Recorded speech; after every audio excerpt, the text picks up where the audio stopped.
ठिकाणी उपस्थित असलेले आपले खासदार ओमराजे निंबाळकर साहेब, आमचे सहसंपर्क बंधू बाळाराजे निंबाळकर, अनिल जगताप साहेब आणि सर्व पत्रकार बंधूंचं मी स्वागत करतो. आज पत्रकार परिषद घ्यायचं प्रयोजन म्हणजे 2023चा पीक विमा.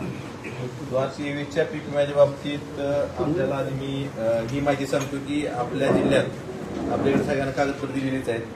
जवळपास 5,56,000 शेतकऱ्यांनी सोयाबीनचा पीक विमा भरलेला आहे आणि जवळपास 600 कोटी रुपये म्हणजे शेतकरी हिस्सा, राज्य हिस्सा, केंद्र सरकारचा हिस्सा असे मिळून HDFC कंपनीला यावर्षी सरकारच्या माध्यमातून कंपनीला प्रीमियम जाणार आहे.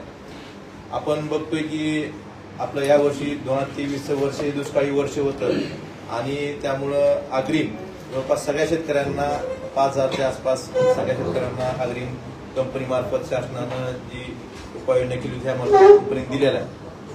आणि आपला जिल्हा जवळपास 3 तालुके हे दुष्काळ जाहीर झाला आणि बाकीच्या मंडळामध्ये आपल्या सरकारनं दुष्काळ सदृश्य परिस्थिती जाहीर केली. त्यामुळं आपलं उत्पादन अग्रिम दिला म्हणजे 50% आता शासनानं सिद्ध केलं आहे महसूल आणि कृषी विभागाने. आपल्या जवळपास ह्या 600 कोटीच्या मध्ये सोयाबीनचा विचार केला तर 2763 कोटी रुपये ही विमा संरक्षित रक्कम होती आणि 50% जरी नुकसान गृहीत धरलं त्याचं तर कमीत कमी आपल्याला 1300-1350 कोटी रुपये आपल्या जिल्ह्याला सरकारने जी ही केली होती दुष्काळ जाहीर केला किंवा 50%च्या जाणीवर जाहीर केली त्याप्रमाणे मिळणं अपेक्षित होतं. पण मिळालं काय? 254 कोटी रुपये फक्त अग्रिम सगळ्या शेतकऱ्यांना दिला, 5,000-5,500 प्रमाणे प्रत्येकाला. आणि आता परवा मागच्या आठवड्यात काही विमा जो जमा झाला त्यात 25 मंडळातल्या 34,000 शेतकऱ्यांना फक्त 39 कोटी रुपये विमा जमा झाला. आता उरलेल्या 5,19,000 शेतकऱ्यांचं काय? यामध्ये लोकसभेची आचारसंहिता चालू असताना केंद्र सरकारने एक परिपत्रक काढलं, तुमच्याकडे त्याची कॉपी आहे, 30 एप्रिल 24ला. काही लोक मागेही 2020च्या बाबतीत असं केंद्र सरकारनं परिपत्रक काढलं होतं आणि तिथल्या अधिकाऱ्यांनी ज्यावेळेस केंद्र सरकारचं परिपत्रक सांगितलं त्या अधिकाऱ्याला दाब देऊन नंतर स्पष्टीकरण घेतलं होतं, मला आठवत असेल तर. तेही परिपत्रक केंद्र सरकारचं, हेही परिपत्रक केंद्र सरकारचं आहे. आणि ह्या परिपत्रकानुसार जे कॅल्क्युलेशन फॉर्म्युला सरकारनं ठरवला त्यामुळं आता जे काही मंडळ आहेत त्यानंतर जिल्हाधिकाऱ्यांनी एक पत्र दिलं आहे, SOने एक पत्र दिलेलं आहे. आता जो 5,001 आपण 5,000 काहीतरी विमा दिलेला आहे त्यात सुद्धा शेतकऱ्यांवर पैसे निघाले. पुढची रक्कम भरपाई द्यायची तर लांबच, तुम्हाला ती कागद सुद्धा आम्ही दिलेली आहे, चार्ट पण आहे. काही शेतकऱ्यांना 1,391 रुपये म्हणजे जे 5,136 रुपये अग्रिम दिलेला आहे त्यात 605 रुपये शेतकऱ्यांनी त्या कंपनी द्यावे लागतील. एका शेतकऱ्याला 4,421 रुपये मिळाले, ते 1,391 रुपये त्याला कंपनी द्यावे लागतात. अशा पद्धतीचं परिपत्र केंद्र सरकारनं कंपनी धार्जिन काढल्यामुळं हे परिपत्र फक्त महाराष्ट्रापुरतं आहे. म्हणजे केंद्र सरकारचा महाराष्ट्र द्वेष किती आहे, शेतकरी द्वेष किती आहे त्या परिपत्रकावरून दिसून येतं. एका बाजूला साधी शेतकऱ्याची विहीर असली त्याचं जिओ टॅगिंग करायचं म्हणून अधिकारी सांगतात की आचारसंहिता चालू आहे. मग अशा वेळेस केंद्र सरकार परिपत्रक कसं काढू शकतं हाही प्रश्न आहे. केंद्र सरकार काम कंपन्यांसाठी करतं का शेतकऱ्यांसाठी करतं? आणि केंद्र सरकारनं 30 एप्रिलला परिपत्रक काढल्यानंतर आपल्या राज्य सरकारच्या कृषी संचालकांनी लगेच 6 मेला एक पत्रक काढलं सगळ्या कंपन्याला आणि केंद्र सरकारच्या ह्या परिपत्रकाप्रमाणे तरतुदीनुसार तात्काळ नुकसान भरपाई निश्चित करून शेतकऱ्यांना विमा वाटप करावं. म्हणजे एवढी तत्परता एखादं परिपत्रक जर कंपनीच्या बाजूने निघालं आणि शेतकऱ्याच्या विरोधात निघालं तर केंद्र सरकार राज्य सरकार करतं. एका बाजूला आपल्याला दुष्काळ जाहीर करायचा, 50%च्या जाणीवर जाहीर करायची.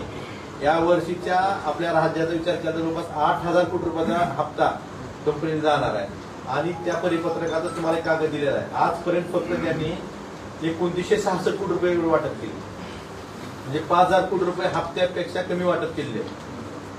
म्हणजे हप्ता घ्यायचा 8,000 कोटी राज्याच्या वतीनं आणि वाटप करायचे 1,966 कोटी. आपल्या जिल्ह्यापुरता विचार केला करायचं झालं तर 600 कोटी रुपये हप्ता घेतला आणि वाटप फक्त 254 कोटी रुपये अग्रिमचे आणि 294 कोटी, जवळपास 300 कोटीपेक्षा हप्ता म्हणजे हिस्सा आज कंपनीनं आपल्या जिल्ह्यातून फायदा कमवलेला. 300 कोटी, 300 कोटीपेक्षा जास्त म्हणजे 254, 253 कोटी आणि 40 कोटी, 306 फायदा, 306 कोटीपेक्षा जास्त फायदा आपल्या एकट्या जिल्ह्यातून एका हंगामात रब्बीचं वेगळं, एका हंगामात त्या विमा कंपनीनं घेतलेला आहे. आणि अशा वेळेस आम्हाला एकच विचारायचं की केंद्र सरकारनं आजारसंहिता चालू असताना हे परिपत्रक काढायचं कारण काय, आणि त्याची लगेच अंमलबजावणी राज्य सरकारमार्फत करून शेतकऱ्यांचं नुकसान करायचं जी राज्य सरकारचं धोरण आहे त्याबाबत राज्य सरकारनं स्पष्टीकरण देणं गरजेचं आहे. तुम्ही धोरण नेहमी शेतकऱ्यांसरकार म्हणता, खरं तर या सरकारनं दुष्काळाच्या पार्श्वभूमीवर जी 50% नुकसान झालंय याप्रमाणे जवळपास या जिल्ह्याला 1300 कोटी रुपये विमा मिळवून देणं गरजेचं होतं. तसं मिळवून दिला असता आम्ही त्याचा जाहीर सत्कार केला असता, परंतु ते तर लांबच. आता बैठकीला कोणतरी काल सांगितलं की आता त्याची अडचण आहे, परिपत्रकाला आता त्याची अडचण नव्हती का, हे मला त्यांना विचारायचंय. त्यामुळं आता ह्या राज्य सरकारमध्ये सत्ताधारी लोक आहेत, यांनी सुद्धा त्याचं उत्तर देणं गरजेचं आहे, सरकारनं सुद्धा उत्तर देणं गरजेचं आहे. आणि याबाबत उर्वरित 5,19,000 शेतकऱ्यांना त्यांनी कारण काय सांगितलं, तुम्हाला अजून एक कागद देतो. त्यांनी परिपत्रकात काय सांगितलं, 30/4चं जे परिपत्रक आहे, ज्या महसूल मंडळामध्ये 25% जास्त इंटिमेशन आहेत, तक्रारी आहेत, एकूण क्षेत्राच्या 25% जास्त जर तक्रारी असतील तर त्यांना वाईड स्प्रेड घेऊन द्या आणि त्याला वेगळ्या सूत्राप्रमाणे पैसे द्या. आणि हे सूत्र काय तर अग्रिमपेक्षा कमी पैसे पडायचे, अग्रिम जेवढा दिला 5,000 त्यापेक्षा कमी शेतकऱ्यावरच पैसे निघाले, कोणाचे 1300-1200 रुपये. मग हे सूत्र जर तुम्ही वाईड स्प्रेड 25%, एका बाजूला सरकारनं कंपनीला म्हणायचे की तुम्ही इंटिमेशन द्या नुकसान झाल्यावर, आणि दुसऱ्या बाजूला म्हणायचे तुमची इंटिमेशन जास्त आले म्हणून आम्ही वाईड स्प्रेड घेत जाणार. मूळ गाभा या योजनेचं काय की एरिया धरायचा आहे. एरिया जर वाईड स्प्रेड 25% जास्त तुमच्याकडे इंटिमेशन असतील तर सगळ्या शेतकऱ्यांना ज्यांनी इंटिमेशन दिलेत आणि ज्यांनी दिले नाही त्यांचं नुकसान झालं हे गृहीत धरून तुम्हाला करावं. तुम्ही पीक कापणी प्रयोगाला एका मंडळामध्ये फक्त 12 प्रयोग करता आणि एका जर मंडळामध्ये 12 प्रयोगाच्या आधारे तुम्ही नुकसान भरपाई निश्चित करता. मग दुसऱ्या बाजूला जर 25% जास्त नुकसान भरपाईचे इंटिमेशन तुम्हाला आले असतील, आता ते तोही चार्ट तुमच्याकडे आहे. जवळपास आपल्याकडे काही सर्कल असे आहेत, तुम्हाला ही दिल्ली 32 मंडळ 32 मंडळाचे चार्ट 39% समजा आता शिरोड मंडळ आहे, 61% क्षेत्रावर इंटिमेशन आले. 61% क्षेत्रावर इंटिमेशन आम्ही नुकसान झाल्याशिवाय इंटिमेशन दिले का? एका बाजूला इंटिमेशन दिले नाही मग नुकसान भरपाई ना करायची, आणि दुसऱ्या बाजूला ह्या परिपत्रकाचे इंटिमेशन जास्त आहेत म्हणून नुकसान भरपाई कमी करायची. हे धोरण केंद्र सरकारनं राज्य सरकारनं अवलंबिलेलं आहे. हे विमा कंपनीला धाडतील ते धोरण सरकार राबवते, नेहमीच राबवते. आम्ही पहिल्यापासून म्हणतोय की पंतप्रधान पीक विमा योजना ही शेतकऱ्यासाठी नाही, कंपन्यांची घरं भरण्यासाठी योजना आहे. आणि या बाबतीत अशा दुष्काळी परिस्थितीत शेतकऱ्याला मदत करायला सोडून सरकारनं जे शेतकरी विरोधी सर्क्युलर काढले याचा आम्ही निषेध करतो. आणि आमचं एवढंच म्हणणं आहे की तुम्ही उर्वरित 5,19,000 शेतकऱ्यांना 27,000 रुपये प्रत्येक शेतकऱ्याला या 50% प्रमाणे प्रति हेक्टरी 27,000 रुपये विमा मिळणं अपेक्षित होतं, तो मिळालेला नाही. 5,000 प्रत्येक हेक्टरी मिळालेले आहेत. तर उर्वरित जे पैसे आहेत ते पेरणीच्या आधी त्या सरकारनं हस्तक्षेप करावा, आता तरी आपल्या जागा निवडणुकीतून बाहेर यावं, जागा व्हावं आणि शेतकऱ्यांना उर्वरित 22,000 रुपये प्रति हेक्टरी पैसे पेरणीच्या आधी जमा करावे. आणि याबाबत आम्ही रस्त्यावरही लढाई करणार आणि कायदेशीर लढाई करणार आहोत हे मला सांगायचं. आमदार साहेबांनी आता परिपत्रक काढल्यामुळे कशा पद्धतीने शेतकऱ्याचं नुकसान होणार आहे याच्या बाबतीत आपल्याला सविस्तर अशी माहिती दिली.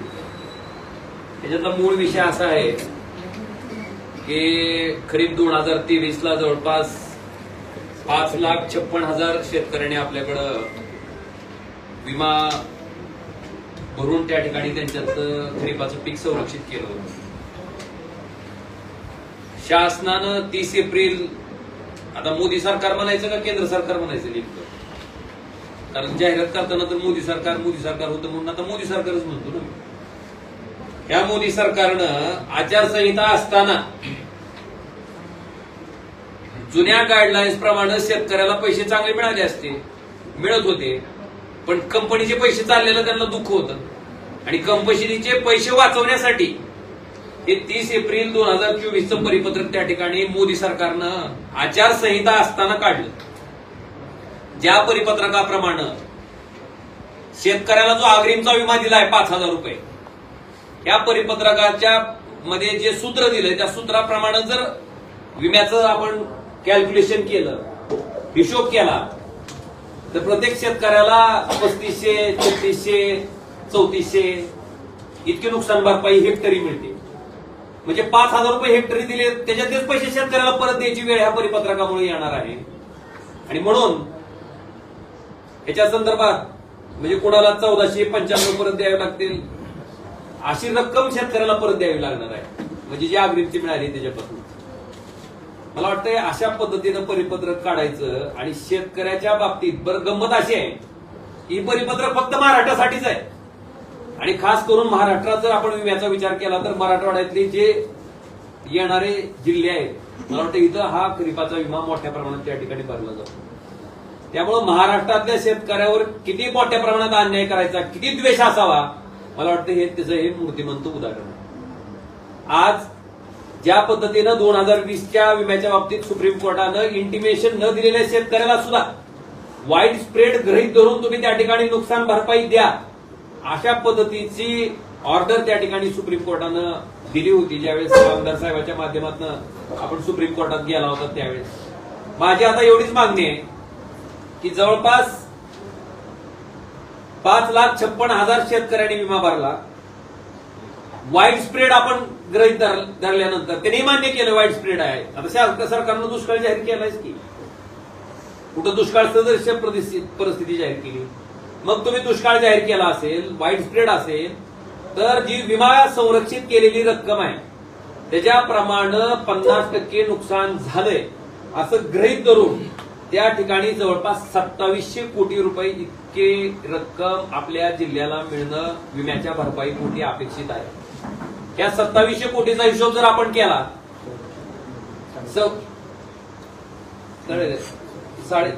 नाही बरोबर आहे.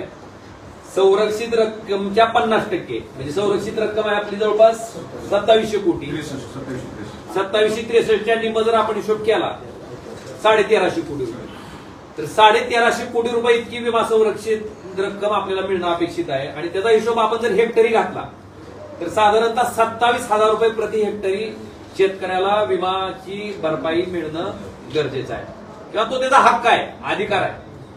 असं असताना या परिपत्रकामुळं 27,000 रुपये हेक्टरी मिळायचं तर लांबच राहिलं.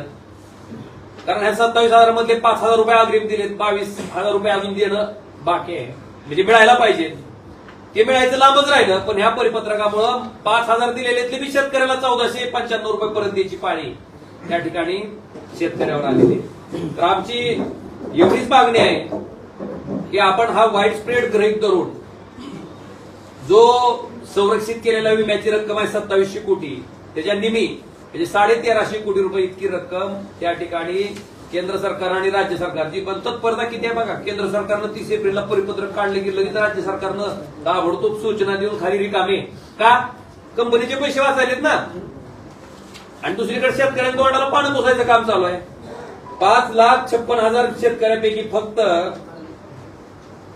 37,554 इतक्या शेतकऱ्याला मला वाटतं विमा द्यायचं काम म्हणजे किती टक्केवारीच्या हिशोबाने जर काढली तर किती टक्के लोकांच्या पदरात पडायला लागले. आणि गंमत अशी आहे या परिपत्रकानुसार 25% पेक्षा जास्त जर तुम्ही इंटिमेशन दिले असतील क्षेत्राच्या महसूल मंडळाची क्षेत्र आहे त्या क्षेत्राच्या 25% पेक्षा जास्त जर इंटिमेशन आले असतील तर त्यांना विमा द्यायच्या बाबतीत हे सूत्र लावायचं. आणि हे सूत्र जर लावलं तर जी 5,000 मिळाले अग्रिमचे त्याचे 1,495 रुपये परत शेतकऱ्यांना कंपनीला माघारी द्यायचे. मला वाटतं अशा पद्धतीचा हा कारभार आहे. आणि मला दुर्दैव एका गोष्टीचं वाटतंय की काही लोक स्वतःला स्पेशलिस्ट आपलं धाराशिव गुलाबजामुनसाठी स्पेशलिस्ट होतं ते दुकानात हाटेलवर लिहिलेलं असते बघा जामून स्पेशलिस्ट सगळ्या दुकानावर असते तसं काही लोक स्वतःला स्पेशलिस्ट म्हणते. आणि इतकी कुतरवड असते इतकी हवा असते की लगेच जाहीर करून टाकलं होतं की इंटिमेशन दिलेल्या 1,92,000 शेतकऱ्याला विमा मिळणार. काय झालं मिळताना मिळाले फक्त 37,000 शेतकऱ्याला. 1,92,000 काय झालं आणि त्याच्यात पुन्हा काय बोलायचं ना. अजून म्हणजे निर्लज्जपणाचा कळस किती असतो की आपण केलेलं स्टेटमेंट आहे समजा एखाद्या गोष्टीचं श्रेय जर आपण घेतलं तर ती जर पूर्ण नाही झाली तर त्याचा अपयशाचा खापर सुद्धा आपण स्वतः घ्यायला पाहिजे ना. जर 1,92,000 शेतकऱ्याला विमा मिळाला असता तर आपण माझी लाल म्हणून बरंच आपण आरडाओरड केली असती. पण 1,92,000 शेतकऱ्याला विमा मिळाला नाही, केवळ 37,000 शेतकऱ्याला त्या ठिकाणी विमा मिळतोय. मग ह्याच्या बाबतीतला अपयश कोण बोलणार आहे, त्याच्याबद्दल कोण सांगणार आहे?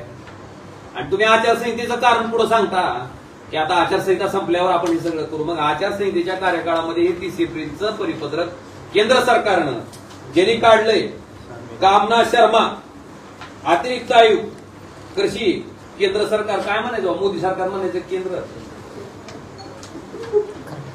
म्हणजे मोदी सरकारच्या अधिकाऱ्याच्या परिपत्रकामुळं आपल्या भागातल्या शेतकऱ्याचं एका हेक्टरला 23,000 रुपये नुकसान त्या ठिकाणी हेक्टरी होत आहे. मग हा विमा आणि 23 ते परिपत्रक काढलं की लगेच 6 मे 2024 ला राज्य सरकारनं परिपत्रक लगेच खाली मार्गदर्शक सूचना ताबडतोब अंमलबजावणी करा. का? कंपनीचे पैसे वाचतात ना, आणि शेतकऱ्याच्या तोंडाला पानं पुसायची. मला वाटतंय जशी तत्परता कंपनीचे पैसे वाचवण्याच्या बाबतीत केंद्र सरकार आणि राज्य सरकार दाखवते, तशी तत्परता शेतकऱ्यावर अन्याय झाल्यावर का दाखवत नाही?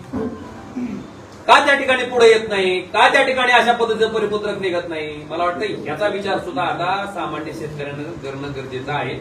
आणि अशा पद्धतीचं शेतकऱ्याच्या तोंडाला पानं पुसणाऱ्या मोदी सरकारचा, राज्य सरकारचा मी तीव्र शब्दात निषेध व्यक्त करतो. महाराष्ट्रातल्या तमाम शेतकऱ्याच्या माध्यमातून निषेध व्यक्त करतो, जे आज दुष्काळी परिस्थितीशी सामना करतायत. अक्षरशः शेतकरी आत्महत्यासाठी त्या ठिकाणी आत्महत्येच्या खाईत त्याला लोटायचं काम सरकारच्या धोरणामुळे झालंय. एका बाजूला तुम्ही उत्पादित केलेल्या सोयाबीनचे भाव पाडून टाकले, सोयाबीन आयात करून, पाम तेलावरचा आयात शुल्क कपात करून, कांद्याला निर्यात बंदी करून टाकली, तिथं शेतकरी मारला. मग अशा पद्धतीनं म्हणजे उत्पादित केलेल्या वस्तूला बी भाव मिळू द्यायचा नाही, आणि दुष्काळ पडल्याच्या नंतर, नुकसान झाल्याच्या नंतर ज्या आशेनं, ज्या अपेक्षेनं विमा भरलाय किंवा आता तरी आपल्याला काही मदत पडेल, ह्या दुष्काळात तरी काही मदत मिळेल, मला वाटतं तिथं सुद्धा अशा पद्धतीचे तुगलकी कारभाराची परिपत्रकं काढायची आणि परत शेतकऱ्याच्या तोंडाला पाणी पुसायचं काम करायचं. मला वाटतं ह्या घटनेचा तीव्र शब्दात निषेध करतो.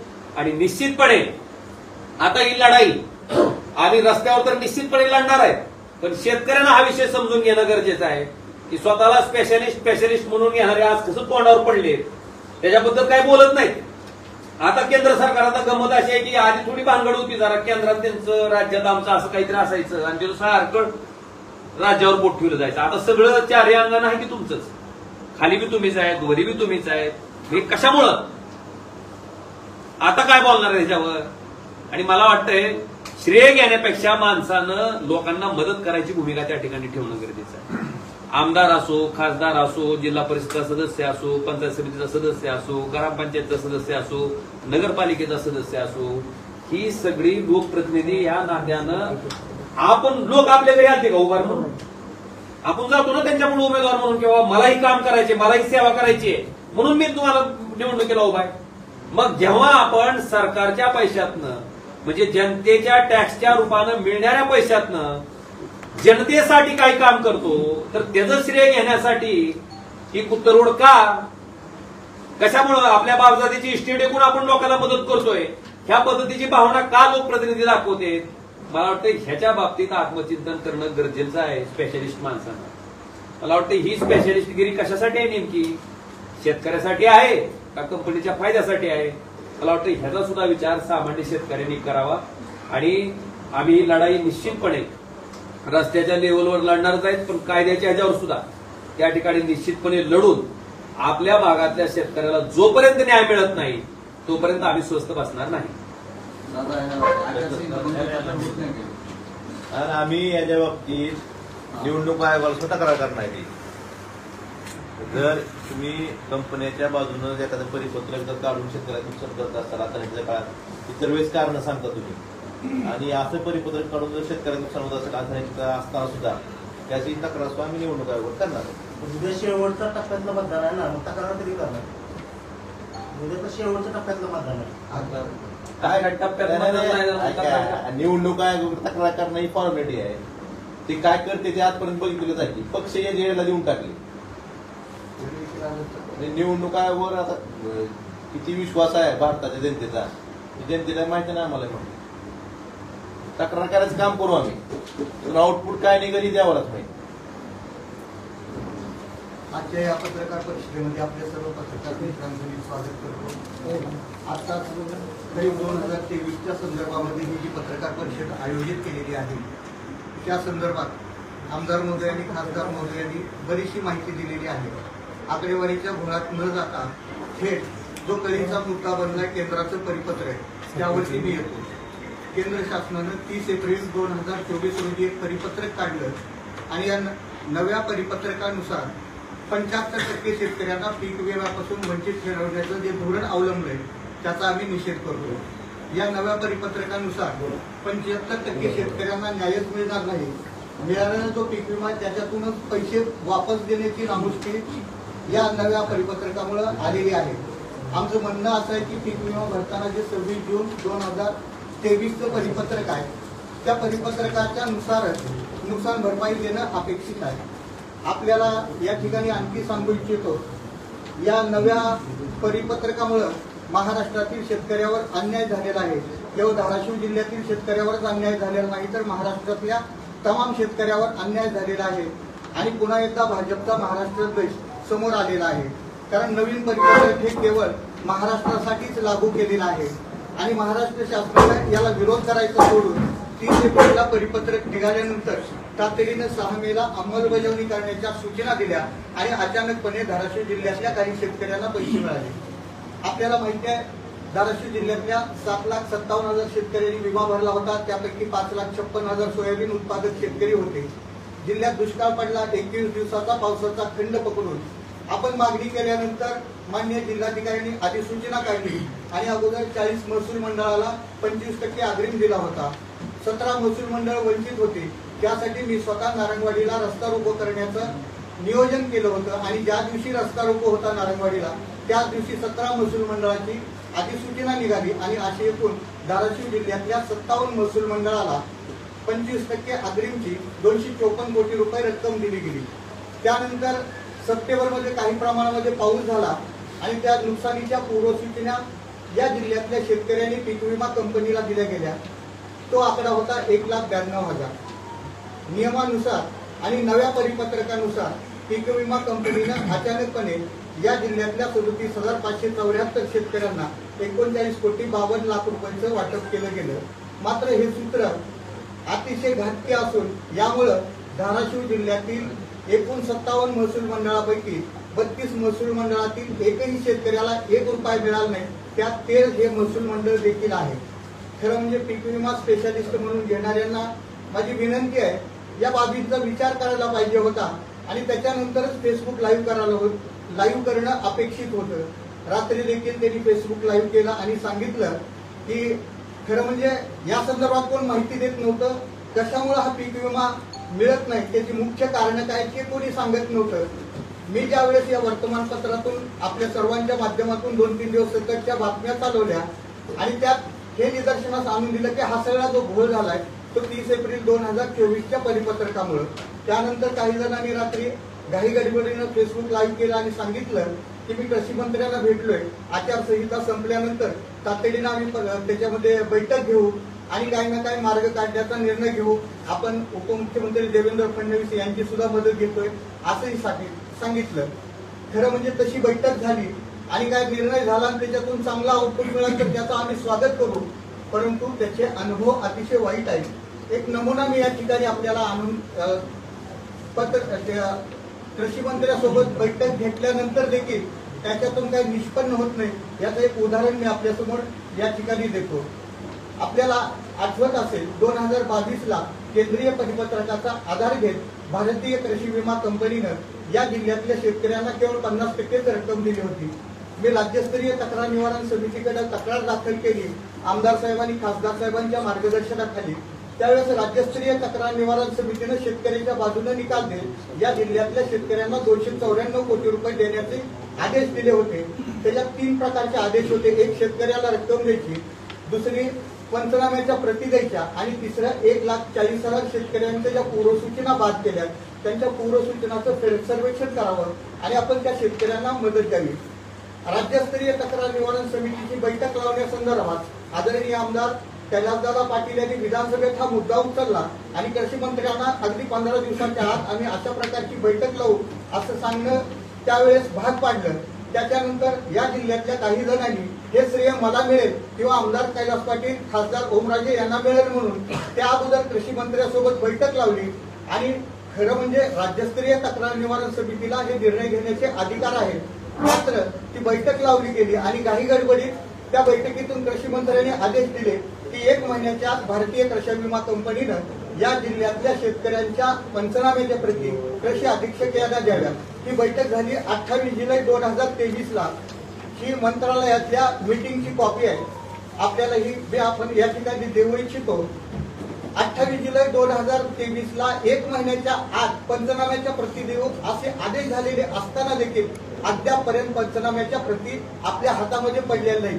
पंचनाम्याच्या प्रतीच्या 8 तास आपण याच्यासाठी धरतोय की पंचनाम्याच्या प्रती जर आपल्या हातामध्ये पडल्या तर 2 सख्या भावांना एकाच गट नंबरमध्ये असमान विमा का पडला आणि विमाची रक्कम का पडली याचा उलगडा होणार आहे.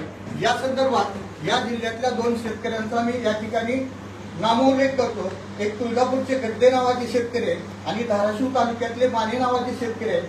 त्यांनी पीक विमा कंपनीकडून माहितीच्या अधिकारामध्ये माहितीच्या पंचनाम्याच्या प्रती मिळवल्या आणि त्यांना धक्काच बसला. कारण ज्या ठिकाणी त्यांना 3,07,000 इतकी नुकसान भरपाई मिळणं अपेक्षित होतं तिथं त्यांना 74,000 इतकीच तुटपुंजी रक्कम दिली होती. म्हणजे पंचनाम्याच्या प्रती हातात आल्या तर या जिल्ह्यातल्या शेतकऱ्याला आणखी 400 ते 500 कोटी रुपये मिळू शकतात. मात्र त्या पंचनाम्याच्या प्रतीच दिल्या गेल्या नाही. त्यामुळे या पंचनाम्याच्या प्रती महत्वाच्या आहेत. म्हणून मला या ठिकाणी सांगायचं, महाराष्ट्राच्या कृषी मंत्र्यांच्या आदेशाला देखील पीक विमा कंपनी जुमानती का नाही हे आता आपणच तपासून पाहावं. उद्या आचारसंहिता संपल्यानंतर इतरांनी सांगितल्याप्रमाणे त्यांच्यासोबत बैठक झाली आणि काय आदेश निघाले तर त्याची अंमलबजावणी होईल का हे देखील आपण पाहणं महत्वाचं आहे. म्हणून या ठिकाणी आताच आमदार आणि खासदार महोदयांनी सांगितल्याप्रमाणे 30 एप्रिल 2024च्या केंद्र शासनाच्या परिपत्रकाची आम्ही होळी करणार आणि पीक विमा भरते वेळेस जे 26 जून 2023चं परिपत्रक आहे त्याच्यानुसारच या जिल्ह्यातल्या शेतकऱ्यांना नुकसान भरपाई मिळाली पाहिजे. आम्ही एवढं करून न थांबता ज्यावेळेस विसंगत अशी रक्कम पडायला लागली आणि 32 महसूल मंडळं वंचित राहिली, मी तातडीनं जिल्हाधिकारी आणि जिल्हा कृषी अधीक्षक यांना भेटलो. ही विसंगती त्यांच्या निदर्शनास आणून दिली. जिल्हाधिकारी महोदयांचे आणि कृषी अधीक्षक महोदयांचे मी आभार मानेन. त्यांनी तातडीने महाराष्ट्र शासन आणि कृषी आयुक्ताला पत्र लिहिलं.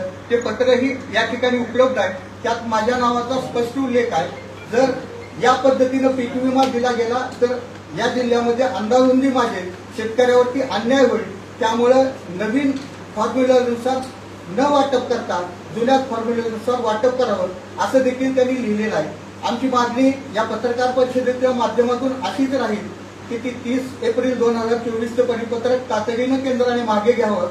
महाराष्ट्रावरती जे जुलमी परिपत्रक आहे शेतकऱ्यावरती अन्याय करणार आहे आणि 26 जून 2023ला पीक विमा भरते वेळेस जे परिपत्रक होतं त्या परिपत्रकानुसारच धाराशिव जिल्ह्यातल्या शेतकऱ्यांना नुकसान भरपाई मिळाली पाहिजे. खरीपाची पेरणी तोंडावरती आहे. शेतकरी राजा अगोदर दुष्काळामुळे अडचणीत आहे. त्यात आजच्या अडचणीत न घालता तातडीनं मदत मिळावी. आताच आमदार महोदय आणि खासदार महोदयांनी जी आकडेवारी सांगितली त्या आकडेवारीप्रमाणे या जिल्ह्यातल्या शेतकऱ्यांना पीक विमा मिळावा अशी आमची विनंती आहे. यासाठी मी जिल्हा तक्रार निवारण समितीकडे जिल्हा तक्रार निवारण समितीची बैठक घेऊन तसे आदेश देण्याबाबत पत्रही दिलेलं आहे. राज्यस्तरीय तक्रार निवारण समितीकडे येत्या 2 दिवसामध्ये खासदार महोदय आणि आमदार महोदयांच्या मार्गदर्शनाखाली थेट तिथंही तक्रार दाखल करू. कारण एकापेक्षा अनेक जिल्ह्याचा संदर्भ असेल आणि नुकसानीची भरपाई जर 40 लाखापेक्षा जास्त असेल तर आपल्याला थेट राज्यस्तरीय तक्रार निवारण समितीकडे जाता येतं. त्यानुसार ते करू. कारण आपण जर आत्ता डायरेक्ट हायकोर्टामध्ये गेलो तर अल्टरनेट रेमेडी उपलब्ध असताना तुम्ही हायकोर्टामध्ये कसे आलात म्हणून कोर्टाकडून विचारणा होण्याची शक्यता असते. म्हणून आपण स्टेप बाय स्टेप जातोय. त्याचबरोबर आमदार महोदयांनी खासदार महोदयांनी सांगितल्याप्रमाणे रस्त्यावर उतरून देखील ती लढाई देखील आम्ही करणार आहोत. त्यासंबंधीचा विस्तृत तपशील आमदार महोदय आणि खासदार महोदय सांगतील. 2023च्या अचानकपणे निघालेल्या पत्रकार हे जे परिपत्रक आहे त्याविषयी माहिती मी आपल्याला सगळ्यात एक महत्वाचं. आता हे जेव्हा मला तुमच्या सगळ्याच मंडळीला आठवतं तर तुम्हाला जास्त चांगलं लागतं. तुम्ही सगळेच पत्रकार आहात. एका आमदारानं प्रेस नोट देऊन वर्तमानपत्रात बातम्या छापून आणल्या होत्या की तुम्ही प्रशासनाकडे अर्ज करा आणि पंचनाम्याच्या प्रती घ्या. आपल्याला आठवत असेल जो कलेक्टर ऑफिसचा गोंधळ झाला होता त्याच्या पाठीमागचं मूळ हेच होतं की पंचनाम्याच्या प्रती प्रशासनाकडेच नाहीत आणि प्रशासनाकडे प्रती नसताना हा आमदार का सांगतोय लोकांना, शेतकऱ्याला की तुम्ही अर्ज करा आणि पंचनाम्याच्या प्रती घ्या. आता ह्या घटनेला जवळपास 6 वर्ष झाले. ह्याच घटनेच्या अनुसरून तुमच्या कृषी मंत्र्यानं राज्याच्या आदेश दिलेत कंपनीला की 1 महिन्याच्या आत तुम्ही पंचनाम्याच्या प्रती द्या. त्याला जाऊन आज मला वाटतं किती 10 महिने झाले. मग ह्या पंचनाम्याच्या प्रती अद्याप सुद्धा मिळाल्या नाहीत आणि हे शहाणं सांगत होतं की शेतकऱ्याला अर्ज करा आणि पंचनाम्याच्या प्रती घ्या. मला वाटतं हा धिंगावा कशामुळं, आणि मला त्याच गोष्टीचा राग होता. त्या दिवशी जो माझी चीड होती ती ह्याच गोष्टीची होती की काही कारण नसताना, तुमच्याकडे प्रती उपलब्ध नसताना तुम्ही कुठल्या अधिकारात शेतकऱ्याला निश्चित काळं कागद म्हणजे दाखवायचं, लोकांना दाखवायचं, नाडी लावल्यासारखं लोकांना दाखवायचं की मी तुमच्यासाठी काहीतरी करतोय. मला वाटतं ही पद्धत अतिशय चुकीची आहे, अयोग्य आहे. आणि आज मला वाटतं ह्यांच्यामुळे अजून माझ्या ते लक्षात आलं. मला वाटतं हा प्रश्न तुम्ही सुद्धा त्यांना विचारणं गरजेचं आहे की ज्याच्यामुळे इतकं रामायण महाभारत त्या जिल्हाधिकारी कार्यालयात झालं होतं, त्या पंचनाम्याच्या प्रती शेतकऱ्याला का मिळू शकल्या नाहीत, का दिल्या गेल्या नाहीत. मला वाटतं हा प्रश्न आज सुद्धा अनुत्तरित आहे. आणि राज्यस्तरीय तक्रार निवारण समितीकडे ज्यावेळेस हा विषय गेला पंचनाम्याच्या बाबतीत, त्यावेळेस गाईडलाईन ज्या आहेत आपल्या विमा योजनेच्या, त्यात स्पष्ट असा उल्लेख आहे की ह्या पोर्टलवर सगळ्या पंचनामे अपलोड केले पाहिजे. राज्यस्तरीय तक्रार निवारण समितीत तो पण निर्णय दिला होता अपलोड करावी, पण अद्यापपर्यंत 2022च्या बाबतीतला जे पंचनामे अद्यापपर्यंत एकही पंचनामे कंपनीनं अपलोड केलेली नाही. म्हणजे ह्याला कृषी मंत्र्याचं देणं गेलं नाही, राज्यस्तरीय तक्रार निवारण समितीनं दिलेल्या आदेशाचं घेणं देणं नाही. तर मी लक्षात येतो. आणि मला अगदी तोच विषय मी मांडतोय की एकाच गट नंबर मध्ये भावाची वाटणी झालेली असताना, भाऊ वाटणी आहे, क्षेत्र दोघांचं समान आहे, एकाला एका रेटनं तुम्ही म्हणजे एकाला 22,000 दिलाय, एकाला 2,000, म्हणजे ही कुठली पद्धत आहे. आणि म्हणून त्या पंचनाम्याच्या प्रती मिळणं नितांत गरजेचं आहे. पण अद्यापर्यंत त्या प्रती मिळाल्या नाहीत. जे सरकार म्हणून फार स्वतःच श्रेय दाखवायचा प्रयत्न करतात, इतके 1,000 कोटी आणले, तितके 1,000 कोटी आणले. मला वाटतंय त्यांचं सरकार असताना शेतकऱ्याचे एवढे हजारो कोटी रुपये ज्या कंपनीने बुडवले त्याचं पण श्रेय घेणार का, त्याच्या बाबतीत बोलणार का. मला वाटतं हा माझा मूळ प्रश्न.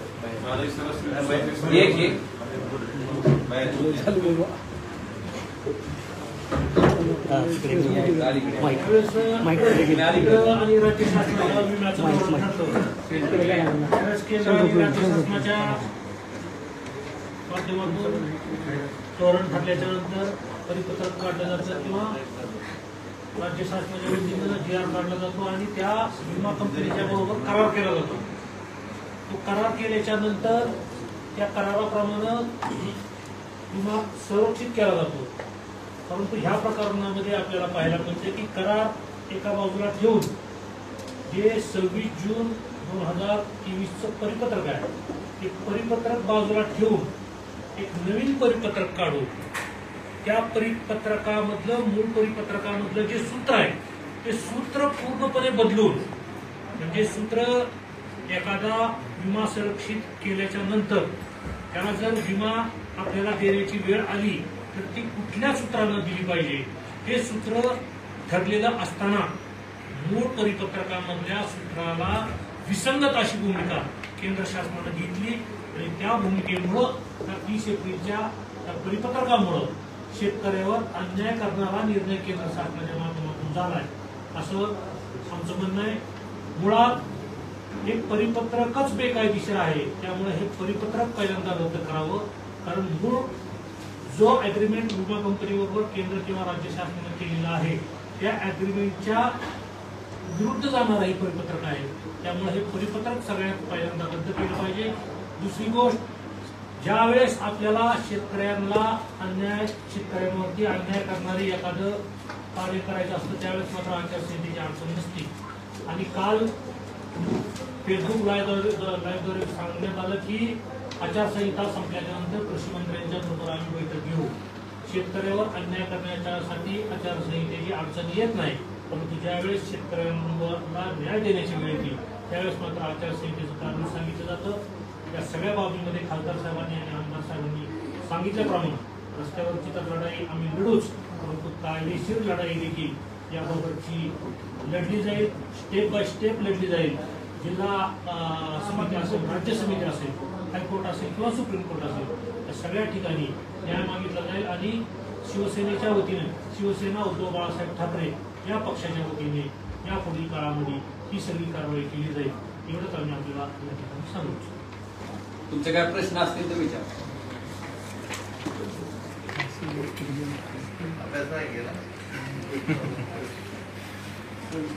तुमचं कुणाचं काय असेल तर विचारा, ह्याच्या संदर्भात कुणाचं असेल तर शंका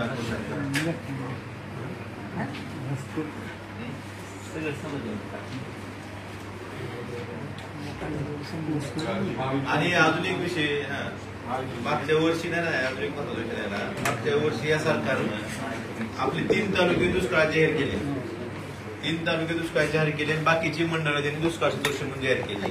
आणि दुष्काळ सदृश मंडळ ज्यावेळी जाहीर केली त्यावेळेस असं सांगितलं गेलं की ज्या उपाययोजना, ज्या सवलती दुष्काळी तालुक्याला आहेत त्या सगळ्या उपाययोजना आम्ही दुष्काळ सदृश महसूल मंडळाला राहू करू, परंतु ह्या दुष्काळी अनुदान अद्यापपर्यंत ह्या दुष्काळ सदृश मंडळांना एक रुपया दिलेला नाही। म्हणजे नुसतंच घोषणा करायची आणि जर दुष्काळ सदृशचा आपण शास्त्रीय निर्णय बघितला त्यात 7 सवलती आहेत, फक्त एकच वगळलं कुठलं अनुदान। त्यामुळं ही गोष्ट सरकारनं घोषणा एक करायची, त्यावेळेस सगळ्या शेतकऱ्यांचा, सगळ्या महाराष्ट्र जनतेचा रोष होता, म्हणून दुष्काळ सदृश ही एक दुसरं काहीतरी बोंडस नाव देऊन त्यांनी घोषणा केली, परंतु ज्यावेळेस अनुदान द्यायची वेळ येते त्यावेळेस त्या शास्त्रीय निर्णयातून म्हणजे दुष्काळ सदृशच्या शास्त्रीय दुष्काळ अनुदान हा प्रकार वगळला। त्यामुळं शेतकऱ्यांना दुष्काळ सदृश ज्या मंडळ तयार झाले त्यांना सुद्धा दुष्काळी अनुदान मिळालं पाहिजे आणि ते पेरणीच्या आधी मिळालं पाहिजे। आज आपण बघतोय की सोयाबीनची एक बॅग घ्यायला गेलं तर 32 रुपये किंमत झाली त्याची आणि 1,500 कुठल्याही खताचं पोत नाही, आणि सोयाबीन विकायला गेलं तर 4,500 रुपये, 30 किलोच्या बॅगला 32 रुपये आणि सोयाबीन 100 किलो विकायचं म्हणलं तर 4,500 रुपये। एवढी वाईट परिस्थिती शेतकऱ्यावाले असताना अशा वेळी शेतकऱ्यांना दिलासा द्यायचं सोडून लांब, म्हणून तर शेतकऱ्याच्या आत्महत्या थांबत नाही। त्यांनी घोषणा केली होती की आमच्या काळात एकही आत्महत्या होणार नाही, आत्महत्या व्हायचं थांबायचं लांबच, पण आत्महत्येमध्ये वाढ का होत आहे त्याचं कारण हे आहे की सरकार नुसतं घोषणा करतं, विम्याच्या बाबतीत कंपनीदार धोरण घेतं, ज्यावेळेस अनुदान द्यायची वेळ येते त्यावेळेस शेतकऱ्यांना अनुदान देत नाही। त्यामुळं ह्याही गोष्टी आपण सगळ्यांनी समजून घेतल्या पाहिजे। याबाबत सुद्धा आम्ही शिवसेनेच्या वतीनं रस्त्यावर आंदोलन करणार आहे। अजून काय महावितरण कार्यालयामध्ये गेले होते, ते नेमकं काय झालं, अधिकाऱ्यांनी काय सांगितलं, किती नुकसान झालं? महावितरणचं वेगळं घेऊन घ्या, ताजे अपडेट मिळवण्यासाठी उस्मानाबाद न्यूजला सबस्क्राईब करा आणि बेल आयकॉन प्रेस करण्यास विसरू नका।